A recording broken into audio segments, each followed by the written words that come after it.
দেখুন বন্ধুরা, আমি এখানে এক চিবড়ি থানকুনি পাতা তুলে নিয়েছি। আমি দেখাবো আজকে থানকুনি পাতার এক নতুন রেসিপি, যেটা দিয়ে আমাদের এক থালা ভাত খাওয়া হয়ে যায়।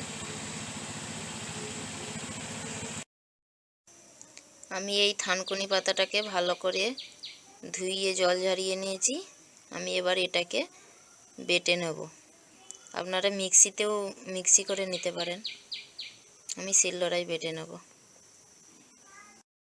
বন্ধুরা, আমি থানকুনি পাতাটাকে বেটে নিয়েছি।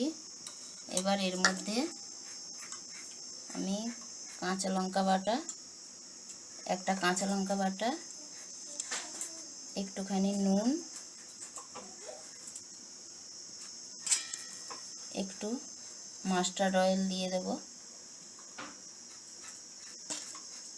দিয়ে ভালো করে এটাকে মিক্সড করে নেব। ভালো করে মিক্সড করে দিয়েছি।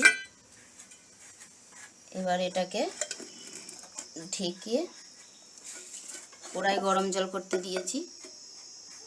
এই জলের মধ্যে বসিয়ে ঢাকা দিয়ে দেবো। 15 মিনিট এটাকে ফুটিয়ে নেব গরম জলে, তারপর এটাকে নামিয়ে নেব। দেখুন বন্ধুরা, 15 মিনিট পরে আমি ঢাকাটা খুলে নিয়েছি।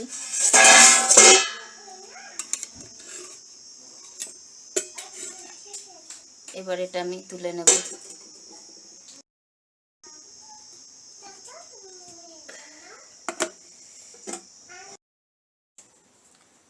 দেখুন বন্ধুরা, আমি এটাকে খুলে নিয়েছি, নামিয়ে নিয়েছি।